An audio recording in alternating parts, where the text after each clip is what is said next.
And still have a lot of folks getting into the room. And we are glad to see everyone.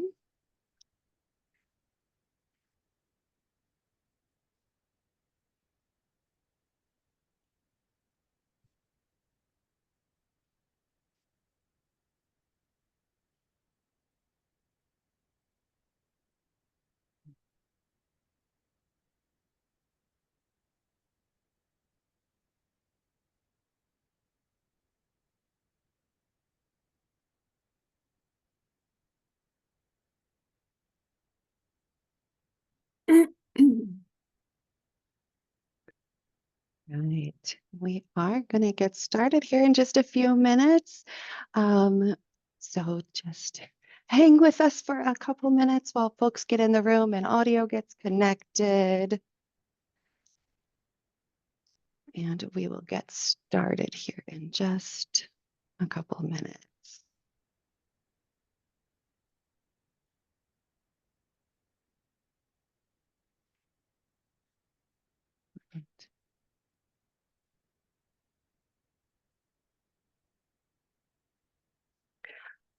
Right. We'll go ahead and get our call started today. Thank you all for being here.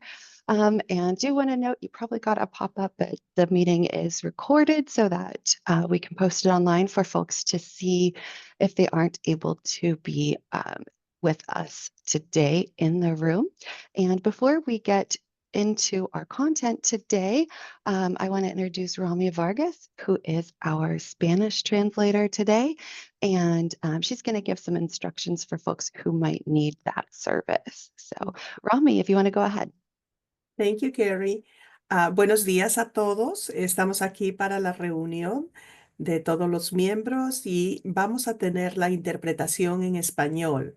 Aquellos que necesiten interpretación, por favor, en la parte de abajo de su pantalla van a ver un rectángulo donde va a decir español. Por favor, marquen español para que puedan escucharme haciendo la interpretación. Gracias. Thank you, Carrie. Thank you. Thank you. And I am highlighting also our ASL interpreter to make her easy to find for everyone. And we'll go ahead and start our interpretation. All right. If we haven't met before, I am Carrie Weed from the Community Engagement Institute at Wichita State University. Also on the call is my colleague, Lisa Jones. If you need any assistance during today's call, please contact or message Lisa, and she'll be happy to help you as best she can. Lisa and I are the facilitators for these calls, so we help keep things moving and help take notes. And really, our goal is to make it as easy as possible for you to hear the information and updates and get answers to your questions. So if there's anything we can do to make that easier for you, then please don't hesitate to let us know. And I'm getting some notes that people lost audio. Are you still able to hear me? All right. I can hear Katie. Okay. So it might just be a couple of one-sided. All right. So today we are going to have a little bit of an extra bit of information for you. Kayla McCollum from UMKC and Life Course is going to join us and share some information about the work that they are doing. And then we will hear updates related to KDAD's staff changes, FMAP, Federal Medical Assistance Program policy, waiver renewals, and the final rule. This is a bi-monthly series that KDOTS hosts to share information and updates, and you can stay up to date also on their website and find the meeting recordings and meeting schedule. We do have our meeting schedule for 2025 that came out in email, and we'll go ahead and put that in the chat for you as well. So this series is going to continue through next year. Just a couple of housekeeping items before we get started, and I hand things over to Kayla. Please don't click any external links that don't come from WSU or KDAD staff, and we'll let you know when we're going to post a link. Sometimes we do get some bots in who want to take you to a site that we are unsure of. We also will have time for you to ask questions later on today about the updates you hear. And to minimize disruption, we do ask you to hold on to your questions until then. You can put them in chat and we'll read them when we get there, or you'll be able to ask them out loud. And with that, I'm going to go ahead and hand things over to Kayla. Whenever you're ready, Kayla, please go ahead. Hi, everyone. Let me get my screen shared. Oh,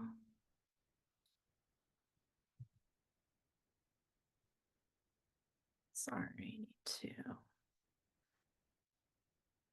I might have to leave and come back in, Carrie, to share. I had to update my settings. Here, hold on. I was talking on mute. If you need to, and it looks like she did. All right. Well, let's go ahead then and get started with our updates. And then when Kayla's able to rejoin, we'll go back to her. And first up on the agenda is staffing changes. Seth, is that going to be you or, oh, there's Kayla. Let me get her back to the right settings. All right. Kayla, you should be all set now. Sorry about that. I had to update my privacy settings internally and then said close and come back in. And I said, okay. No worries. Okay, let me get this shared. All right. Can everyone see my presentation? Okay. I'm Good talking deal. on mute again. Yes, we can. Thank you. Sorry, I get it. Okay, yes, my name is Kayla McCollum. I work at the Life Course Nexus, which is a training and technical assistance. It's a part of UMKC's Institute for Human Development, which is a designated university center for excellence in human services. I have been with the Nexus for just a brief amount of time, but I have been working with them in conjunction for about 8 years, since 2016. I'm a former direct support professional working with people with developmental disabilities and former targeted case manager. And then I was a director of programs over personal care assistance program in Missouri. So I'm very excited to be partnering with Kansas and a lot of the work that they are doing around long-term services and supports. So today I wanted to share a little bit about the initiative and the partnership that we have with the LTSS system under KDADS. And we've coined this the Person-Centered Transformation Initiative, and this is to really highlight a few different areas and work streams, and just to kind of give you an introduction to the work that we will be doing over the course of the next year.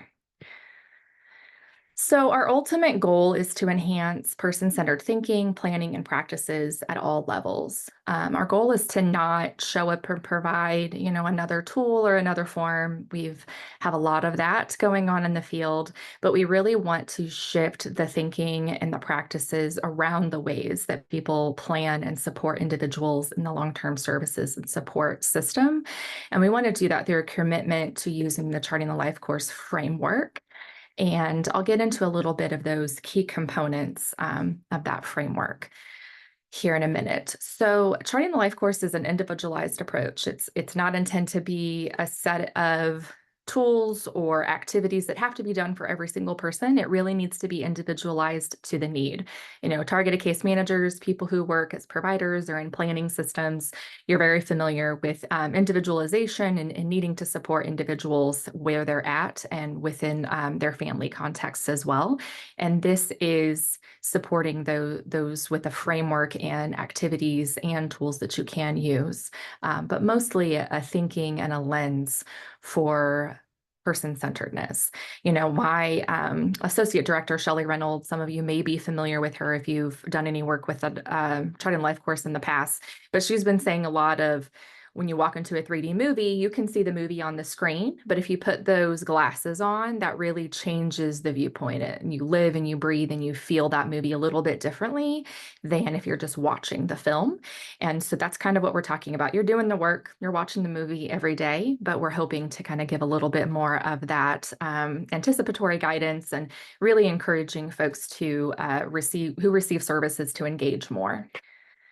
So some of the key components are up on the screen. I'm going to go through a little bit. I'm not going to read word for word. So Pathways to Life is really a consideration around the vision of what someone wants, ultimately the outcome of where they want to be.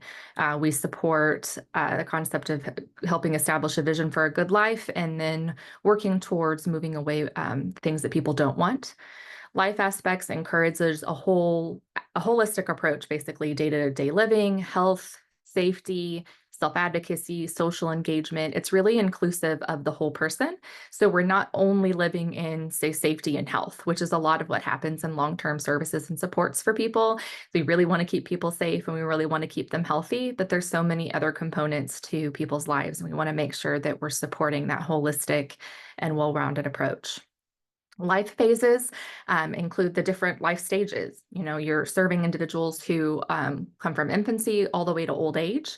And a lot of this is work around transition. So going from an early age to go to school age, transitioning into adulthood. That means getting a job or volunteering. Adulthood into old age, which is going to have its own set of guidance and needs. And so we want to make sure that we're looking at that vision for a person across their whole lifespan in all areas and all domains that I had just mentioned, those life aspects. Combined supports, I believe, is really helpful because there isn't always enough formal paid supports to go around to support everybody. And we really want to make sure that we're building out friendships and relationships and looking to our community on how we can support individuals, again, holistically and in all components of their life. And to make sure that we all understand this, the core belief of all people, regardless of ability or age, have the right to live, love, work, play, and pursue whatever their life aspirations or their vision is. And that's really that guiding belief that we have. We want to help people achieve those goals.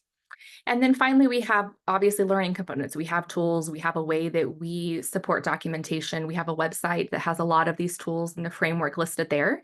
Books that help with anticipatory guidance, questions that you can prepare families to be thinking about.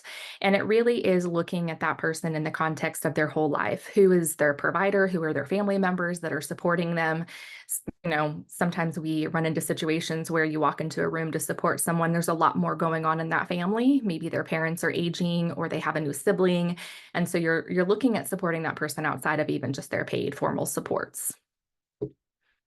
So what kind of led us to our partnership with KDADS? The current issue at hand is obviously the corrective action plan presented by CMS. And in order to close that, there has to be, all regulations have to be brought into compliance. And so one of the ways that we're hoping to do that around the settings rule and the access rule. They both play a large part. And ultimately, we want to support that on top of making sure that we're supporting the advocates and individuals who are living their life with a disability, app or no, right? So some opportunities to accomplish that compliance is we kind of work in conjunction with NCAPS, and they recently wrapped up their work with a report and summaries and a communications report. Some of you I know probably participated in the listening sessions that they put on. We like to continue some of that work and look at those recommendations and see how they align with what we are doing. So we are doing policy and process consulting, development of planning competencies, and then training entities on Charting the Life course as the primary framework for person-centeredness and person-centered planning in the state of Kansas. So we kind of cross-referenced a few things around systems change, engagement, and capacity. So these meetings are really lending to that engagement and capacity building. Obviously, the CAP and NCAPS recommended, planning process supports, templates, or guides, some sort of crosswalk of components of what the state or federal government wants to see in planning processes, but we also want to make sure that we are supporting the work that's already being done by families and self-advocates. We want to make sure that we understand our roles and how to support people at every level of support. And so, kind of along the bottom, you can see the contract of our work is across all three facets of systems change, engagement, and capacity building. So, we're doing some internal work with long term services and supports under KDADS. We're talking with managed care organizations, and we've already done some work with them in other states. We are also anticipating some regional kickoffs, and we will be looking for some partners to be doing that around the state after the first of the year. And we're wanting to kind of lean into a statewide learning network so people can work with self advocates, work with people on the ground who are doing that work, and make sure that we are bridging the collaboration and ultimately supporting people with disabilities in Kansas for the best. So, kind of high level, as a center, we look at all levels of impact. So, that's from the individual, family members, professionals, all the way up to systems change. And then also community members, and how are we leveraging and supporting the community as a whole to make sure that they're supporting individuals with disabilities, and advocacy is showing up for that kind of transformational change. And on the left-hand side, you kind of see all the ways that we want to do that. We want to explore possibilities. We want to share ideas, hopes, and fears, because those are both critical to supporting people with disabilities. We want to make sure we're setting higher expectations for ourselves and for everyone in the community. And we want to advocate for a vision that ultimately serves Kansans and is what Kansans want it to be, of course. So that kind of wraps up what I wanted to go over today. We will be communicating soon and reaching out to stakeholders in the coming months. We look forward to working with you all as we begin the work around the regional kickoffs, and more information will come about that at the January stakeholders meeting. So we Great. will soon. Great. Thank you so much, Kayla. I appreciate that information. And I did see somebody asked in the chat whether the slides would be available. Are those able to be shared or posted on the KDAD's website? I believe we are working on getting a page up on the KDAD website, kind of under an initiative section. So that will be coming soon, and there'll kind of be a two-pager, and we can post the slides with that information as well. So we will try to get that as soon as possible by the end of the year. Okay. Great. Thank you. All right. So good information there on life course and where that person-centered planning is headed. I'm going to now hand things over to Lee Smith, who's going to give us the KDAD's staffing updates. So Lee, whenever you're ready, you should be able to unmute. Hi, hello everyone. So just a few updates for our staff. We had Sandra Heston Pewitt. She was formerly in a role at KDADS, but she is now working as our HCBS project manager. So very happy to have her in that role. We also have a new eligibility specialist for our frail elderly program, and that is Todd Ho. And then lastly, we will be welcoming on a new program manager for a technology assisted waiver on Monday, the 25th. So we look forward to having that person join as well. Thank you, Carrie. Great. Thank you. All right. And how about Mitzi, are you ready with FMAP updates? I am ready. Thank you. Great. We met with the Behavioral Health Commission's contractor for the IDD Mobile Crisis Unit last week. So we're very excited about that progress. And here in the next couple of weeks, we will be posting our technology and self-advocacy grants. And those will be the last projects to go out the door. Mass email us from support of technology. Oh, Allie posted the email list. Yeah. That's all I have. Thank you. Great. All right. Thank you, Mitzi. And Seth, when you're ready, I think we're ready for policy updates. Yeah, so a couple policies out for public comment right now. We both have the HCBS AIRS or Adverse Incident Reporting System policy. That public comment period ends today. So if you haven't had a chance to, you've got a few more hours to go review that and submit some comments. Probably the most efficient method to do that is by filling out the web form on the page itself. Just make sure it goes right to where it needs to go. So we collect and aggregate all those and respond to those as well. And we also have the HCBS background check policy that has been tweaked a little bit with regards to self-directing participants, some flexibilities there. That is out for public comment until the 29th of November, so 11 more days there. So please check that out. And then just kind of zooming out with some of the bigger policy items on our radar right now. The MFEI, I know there's a lot of work being done there. We were originally targeting that a 1/1 date. That's been pushed back now to 3/1. We're still working on a few different items there, and we absolutely will be getting additional information out. We've got a website or web page now on our website devoted to some of the changes related to the transition to this new level of care tool for the IDD waiver. So we'll get that link out to this group if for those of you who maybe haven't had a chance to review that, and we're constantly going to be refining and building out that web page with more information to kind of create a little bit of a source of truth with regards to what's happening on that front.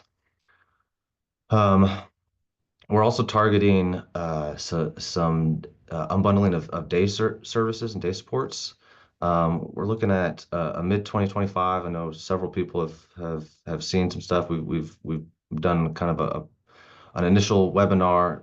There will absolutely be more engagement opportunities there. We've got a lot of great feedback so far and some really good questions. So we're in the process of aggregating those questions and responding to them and plan to have a frequently asked questions section on our web page there. We also want to be able to support agencies with some of this efforts through a grant opportunity, and we're in talks to bring on some technical assistance with that. So we don't want to just dangle anyone out to dry with a lot of this work, because it's a big lift. We recognize for everybody involved. I think that's all I've got for policy, Carrie. Oh, sorry, I've got one more thing. Sure. And another thing, keep an eye out for this. This is something that we're going to be doing a rate study in 2025. One of the main components for it is to help set rates for the new community support waiver that is being developed with a projected go live date of April of 2026. However, because there's some additional work related to our settings rule, corrective action plan, and with the MFEI going live, we're also looking at doing kind of studying some rates on just our comprehensive IDD waiver related to both day supports and what some of those unbundled services might look like, and then residential services as well, because we know there's just work to be done with regards to ensuring providers are reimbursed for the actual services that they're providing and can continue to make that happen. Thank you, Seth. I know you talked a little bit already about the unbundling on the IDD waiver. Are there other waiver renewal or amendment updates today? Lee, do you want to take that one? Yeah, I'm sorry. Did you say something specific to the unbundling amendment? No, I just that you had already mentioned that, but are there other updates on waivers or waiver amendments? Yeah, for sure. So we've got two renewals going on right now, the PD waiver and the FE waiver. Those are both with CMS. We expect those to be approved by the end of the year to start January 1. And then for our amendments, we have two out right now, and I'm sticking here in the chat where you can find those if you'd like to make public comment. One is for our BI waiver, and there was an update to the language regarding the use of in lieu of services, or ILOS, for what was formerly known as the assistive services. So language changed there because we cannot use ILS for that overage need anymore. That combined $10,000 for those three services. And then for IDD, as Seth had mentioned, we have an amendment out for the change from the BASIS tool to the MFEI tool for that functional eligibility for our IDD program. So you can find that language and that amendment there if you'd like to make a comment. And that's what we have out currently for the renewals and the amendments. Great. Thank you, Carrie. Thank you. All right. And then I think that just leaves for us any final rule updates.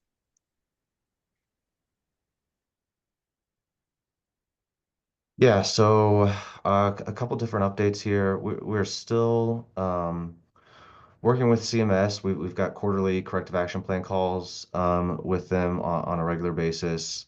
Our next one's in December. So each time we get a little bit closer on, some of the negotiating some of those items in our corrective action plan.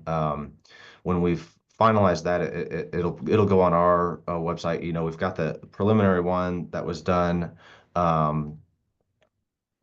But there's still some work to be done, and so it's not finalized from CMS's standpoint, and it's not been posted on the Medicaid.gov website. So that's when you'll know it's kind of like this is it set in stone. They did let us know, kind of no uncertain terms that the cap will remain in place until we've kind of remediated all of those issues that have been spelled out in it. So there's some big items in there that we're trying to tackle there because there's just some systemic wide concerns that were identified through their site visit. In regards to that as well, I can't say too much about it because we're in active procurement, but please keep your eyes and ears out for a statewide final rule training opportunity in 2025. The hope is that it kind of closes the loop on some of these things with what we're looking at, what the whole philosophy and intent behind it is, and trying to um, sweep away some assumptions about what final rule is really trying to get at. So just keep an eye out for more information on this training opportunity. Great. Thank you, Seth, and also Mitzi and Lee for providing updates today. We are going to now transition into questions that you have about the information and updates we've heard. So you can share your question in the chat or out loud. If you do want to share out loud, please use the raise hand function. You can do that by clicking the reactions button or react. In my screen, that's a heart icon, and then look for the raise hand button. Or depending on your version of Zoom, you might just have a raise hand button. So please use that if you want to share out loud what your question or feedback. And if you put it in the chat, we'll read it for you. And we do have a few questions already in the chat. So first is related to the policy changes that are open for comment. Is there any way to easily tell what has changed in these policies? I can speak a little bit on each one of them. I do know our plan is to be able to get kind of a red line version out there, and we didn't do it this time because I don't think we had our ducks quite in a row. But we can look at potentially doing that definitely in the future. On the errors, it was really just definitional changes, nothing really related to processing those. So if you're looking at the errors policy, really just pay attention to the definitions. And I apologize, I don't have my pick staff online right now to be able to speak to those. And then on the background check policy, it's really geared around some advocacy from some stakeholders on self-direction and wanting to allow self-directing participants the flexibility to be able to review a background check, and if there's a prohibited offense, be able to potentially hire them, provided that they jump through a few different hoops. So those are the two main ones, but yes, we'll definitely do a better job of making sure that the kind of a summary of what those changes are related to. So you all can follow that. Thank you, Seth. Our next question around unbundling day services. When does the public comment for unbundling start?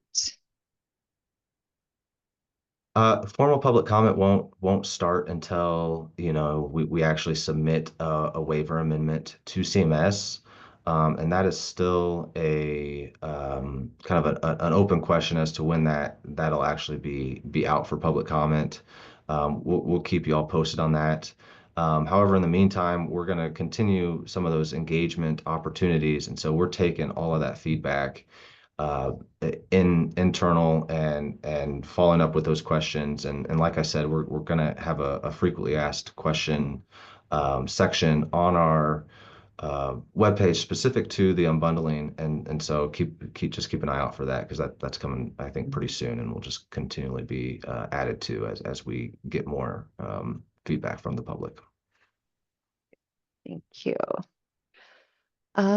Let's see here.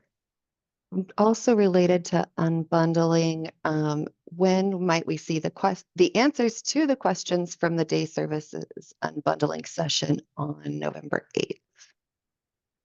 That should be coming pretty soon. We've kind of compiled those and aggregated the questions and have some responses to. It's just a matter of kind of gathering internally and making sure we're on the same page there before we get those out. But it should be coming. I would hazard a guess within the next week or so. And there were a lot of questions. If I remember right, there's something like 80 questions that were asked. So that's a lot of questions for KDADs to get through and get answered. Are there any updates on conflict of interest? Not too much. It's still something that's very much on our radar and top of mind. When we are still planning on issuing a request for grant applications for agencies who are in a conflicted situation and potentially want to make that a leap to kind of separate. So that RFA will be probably coming out again early 2025. Thank you. With charting the life course, you reference the PCSP. Are you talking about service plan or support plan? That's the support plan. The service plan. Right, Teresa? Lee, is that you? Person-centered support plan. Not the one done by the TCMs, correct? So yeah, the overall service plan service is plan. done. Yeah, it's often confusing because they have the same acronym. The service plan is medical based. It's this MCO's responsibility. The support plan is what the TCMs are going to do in that annual or even more often meeting with the individuals.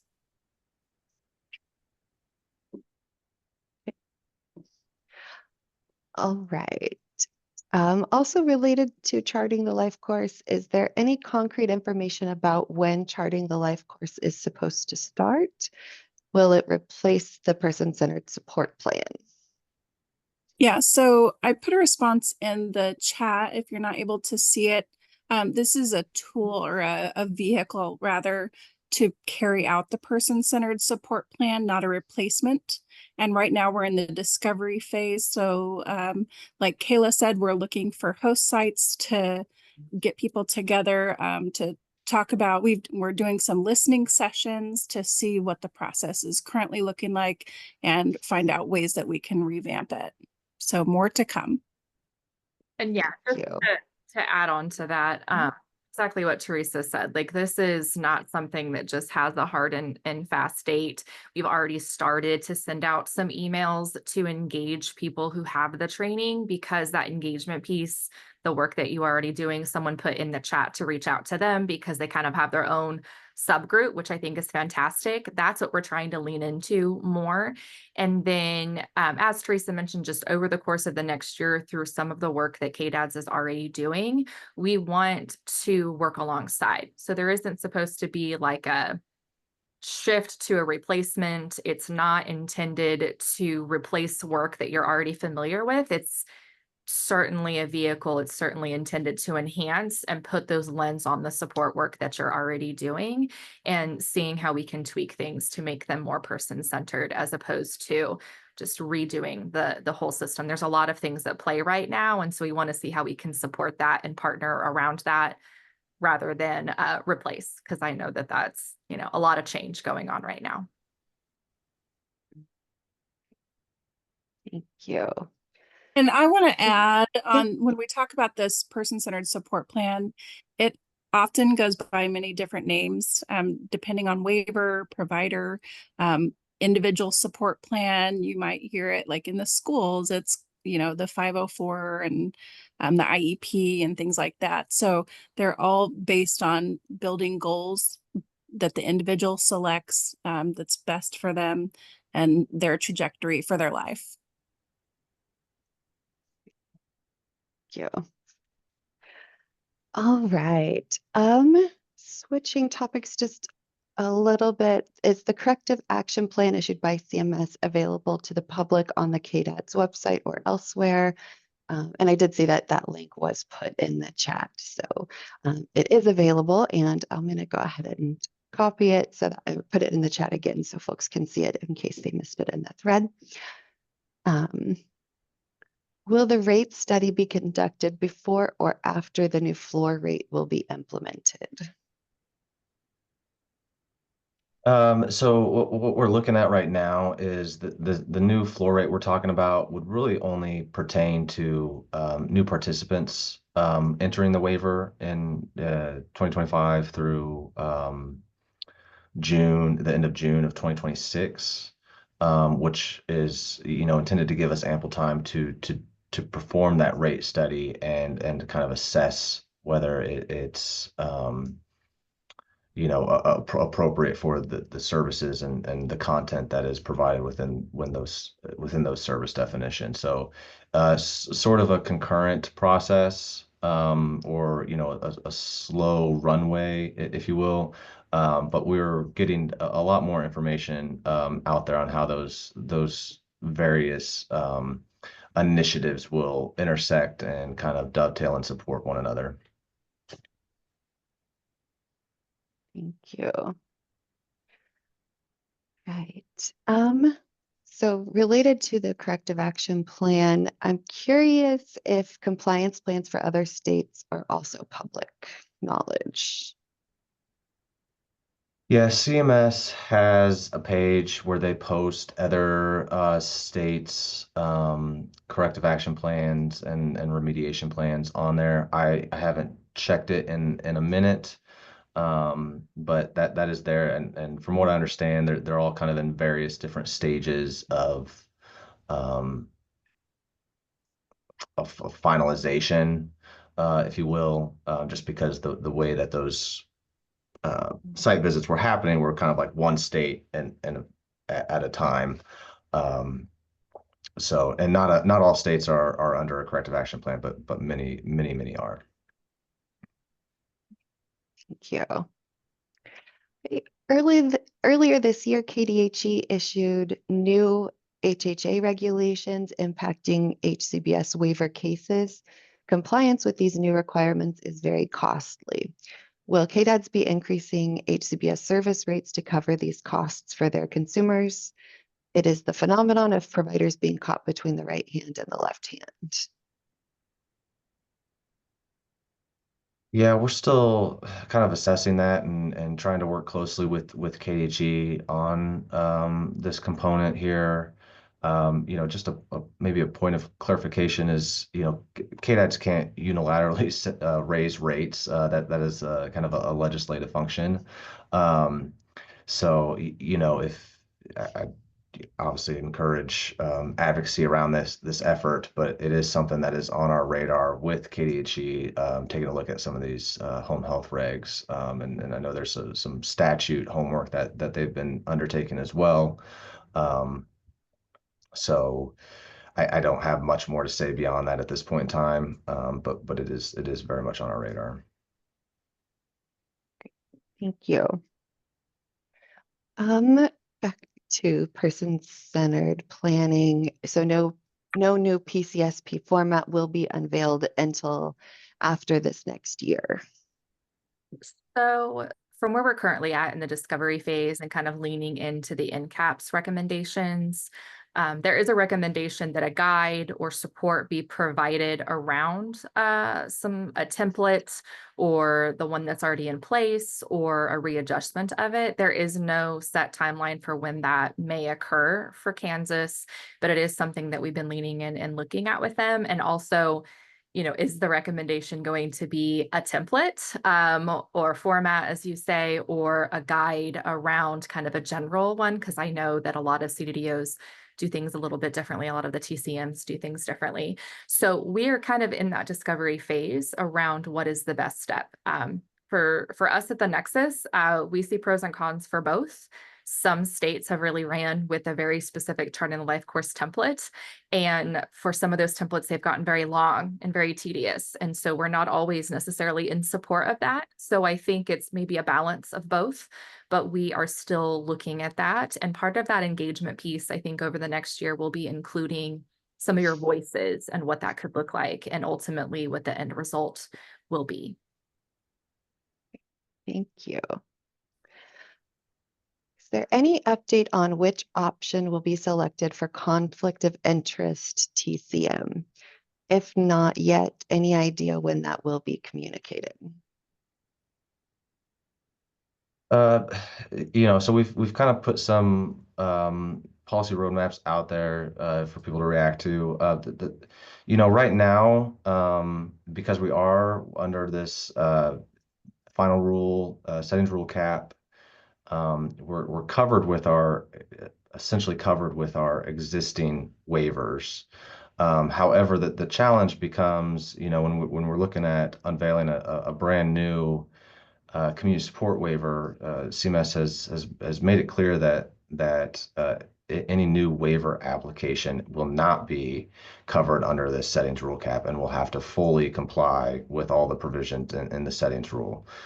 So that's where kind of the challenge is how do we kind of bridge this gap between one waiver serving the same population versus a brand new waiver that's also going to be serving essentially the same population, while this new waiver needs to be fully compliant with regards to the conflict of interest issue. So that's where we're at right now. So I don't have anything set in stone for you. But it is something that we're really trying to tease apart and how do we kind of ensure that we're not going to delay the implementation of the community supports waiver. Thank you. Right. For the rates, does it have to be cost neutral, or will there be a budget increase to cover the additional services? Right now we're working within kind of a cost neutrality assumption. However, with a rate study impending, and this is where it'll become really key for people providers to participate in this. so that we get kind of that full line of sight. Plus with the access rule coming down and this 80/20 provision and some of the reporting that's going to be required in a handful of years, providers are going to have to really probably get comfortable with providing some of these cost reports. So it's I think that's kind of why we're looking at this now, because we want it, the long and short of it is it can have a price tag to it, but probably not in this fiscal year. So it'd be something we're looking at in future fiscal years, which is kind of why we're looking at a runway with it. Thank you. What other states are using or have used the MFEI tool and floor rate? Is KDAD's looking at those states as examples? Yeah, we've done some looking at what other states are utilizing. Not the Stepping back real quick, the MFEI, or Medicaid Functional Eligibility Instrument, that's the Kansas screening tool that is based on the NRI full suite of care planning tools. So it's a statistically valid assessment that many other states use. And in fact, many of our MCOs in other markets are familiar with it. So the benefit of that is it can, and just that statistic validity component really, I think reinforces the data that we can gather to really truly assess and match a person's needs with their supports and what the provider can provide with that. So yeah, we'll get some more information around that, and we're still looking at kind of what exactly what this new floor rate model will look like, and how like various acuity based payments can look moving forward, because there's a few different ways to potentially go about this. But just stepping back real briefly here, I mean, we've worked on this MFEI for many years. That there was always the problem with the kind of the rates, and the tiers with that. However, with this new community support waiver, it's very much a non-starter to use the basis assessment for a brand new waiver. I think we all can agree that the basis assessment does have its flaws, and it was just not something we were ever gonna really entertain with using for a brand new waiver. And then there's the fact that we've got our comprehensive waiver over here. Using the basis assessment, we anticipate that there's going to be a lot of movement between these two waivers. And one thing we don't want to have to deal with administratively, and for both the CDDOs doing the assessments and providers who maybe are serving somebody who's kind of going back and forth between these two waivers, is to have to continually redo a new use a different assessment tool, using the basis over here, move to the new community support waiver. It's a different level of care tool. Now you're going back to the comprehensive waiver. You have to get a basis done. That's just very cumbersome. And so that's why the decision was made to kind of rip the Band-Aid off, so to speak, and get this MFEI implemented. And so that's where we're at right now, and we're trying to do our due diligence on how we can solve for this rate piece. And then there are a lot of states who we're looking closely at on how to kind of manage that. Great. We are getting close to a time boundary, and there are a few other MFEI questions. So I'm going to stay on that topic for now and ask those questions, and then we can go back to PCSP, but I don't want you to have to switch lines of thought too much. So MFEI will just confirm eligibility, and then the current rate stands until a flat rate comes out sometime in 2026. Is that right? It won't be a flat rate. It's the floor rate. So just as kind of a Floor rate. reminder, the state only ever sets the floor rates. MCOs who are charged with providing an adequate network are encouraged and empowered to pay above those rates when if the need actually necessitates itself. Thank you. Will the MFEI replace the EDI for initial eligibility? No, the MFEI is just for waiver level of care eligibility. So the EDI is for that initial program eligibility that the CDDOs perform according to statute. Is the MFEI being considered to replace the FAI for PD or FE waivers as well? Excuse me. If yes, is there a timeline? Eventually, yes. We do not have a timeline right now. Right now, we're focused on getting it stood up for the IDD waivers. But once that has happened, we will be looking at pivoting towards getting it stood up for the additional PD and FE waivers. There are some agencies that have a high percentage of more difficult to serve persons. A flat rate can be very punitive to these agencies. How does KDADS intend to address the revenue losses that will likely be experienced by some agencies? Yeah, that's something that we're absolutely looking super closely at. Um, s- it, I would just say keep an eye out for more information there, because we understand that that's that there are agencies that specialize in serving some of those higher acuity folks, and so the intent is not to harm them in any way that they can no longer provide services to those individuals. So yeah, we're working closely on that, and that's something we're meeting regularly on and working towards a good plan there. Great.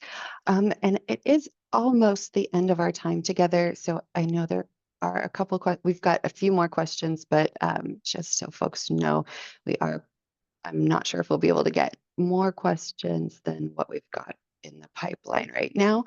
Will each MCO have their own methods for training? I'm sorry, will each MCO have their own methods and criteria for determining the additional funding above the floor rate? We're looking at reforming, that extraordinary funding process to make it a bit more streamlined and transparent for all involved.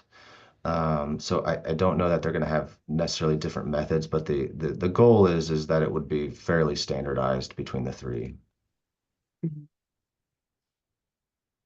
Great, thank you.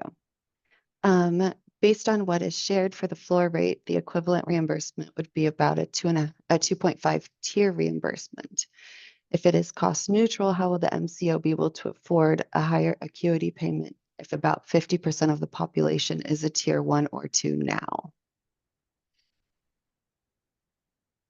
Yeah, I can't share a whole lot about that. I mean, that's something we're still very much in talks with and playing with various ways to kind of go about that.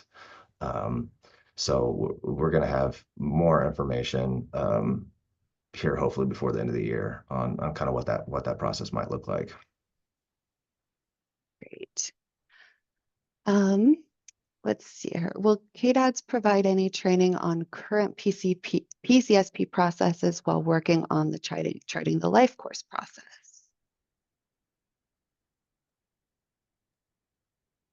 Seth, do you mind taking that one?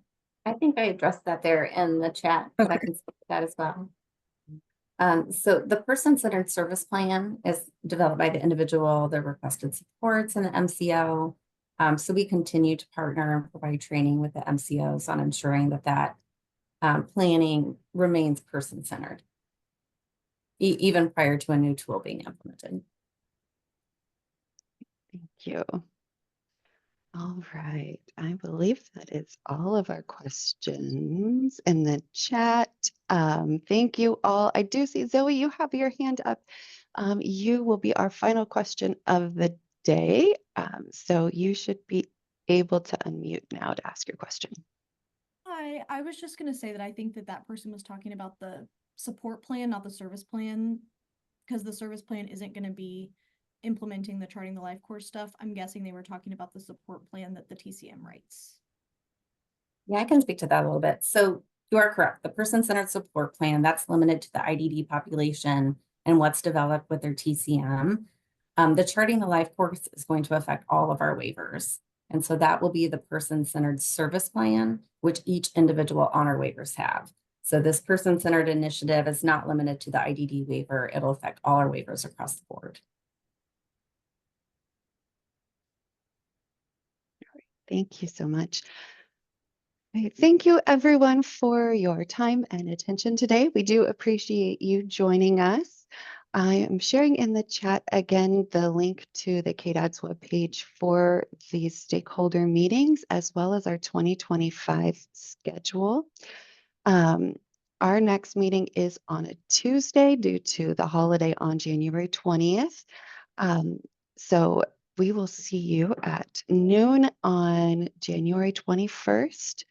And I did just want to note that we'll continue to use the same Zoom link. So the link that got you here today will continue to get you here for our meetings coming up in the next year. KDAD's folks, any final thoughts before we sign off for the day? No, I don't have anything. I just really appreciate the engagement and the questions that we're getting. I hear y'all. Great. Thank you, everyone. Have a great holiday season, and we'll see you in the new year. Thank you.